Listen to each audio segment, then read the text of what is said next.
Alors, bienvenue sur la capsule de la comparaison entre les nombres. Alors, comme symbole mathématique de comparaison, on a les signes suivants.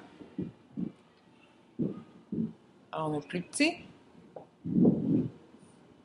plus grand ou égal. Afin de ne pas me tromper sur ce signe-là, étant donné que je lis toujours de gauche à droite, si je m'en viens par ici, je rencontre le plus petit qui est ici. Alors, si j'ai un nombre, exemple 2, et que je le compare à 10,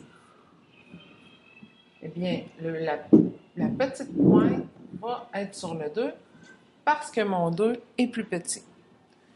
Je vais prendre l'autre ici.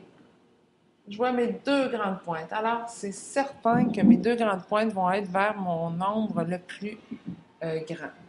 Ici, on voit mes deux grandes pointes sont vers mon nombre le plus grand. Je vais donner un autre exemple.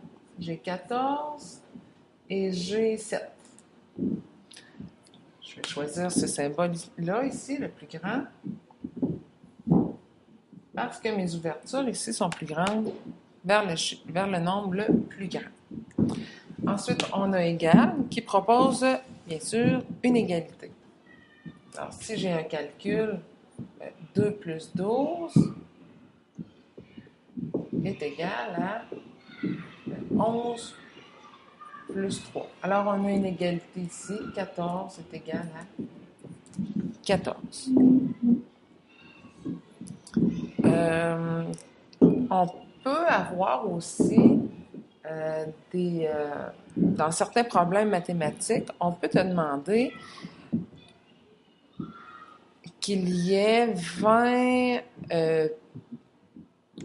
au moins 20 personnes qui assistent au spectacle. Alors là, je donne un exemple. Alors, il y a au moins 20 personnes qui assistent au spectacle.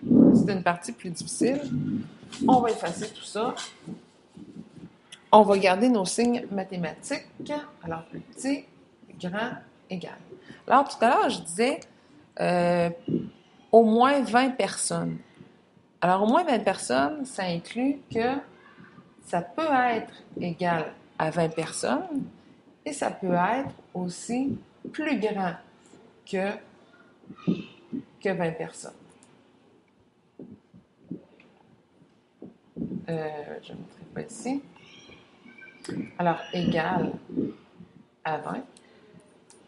Nombre de personnes égal à 20. Et puis, le nombre de personnes peut être aussi nombre de personnes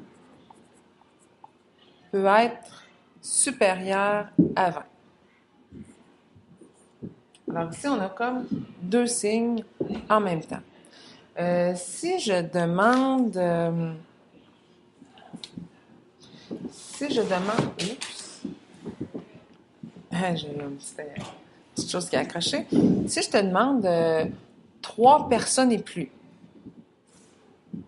Alors, on a 3 personnes. Donc, ça peut être 3 personnes et ça peut être plus. Donc, nombre de personnes est égal à 3. Et le nombre de personnes, ici, et le nombre de personnes peut être plus grand que 3. Alors, on a deux signes pour la même consigne. Alors, voilà, c'était la comparaison des nombres. Et ça ici, c'était des exemples d'utilisation des signes que tu pouvais faire dans tes différentes résolutions de problèmes.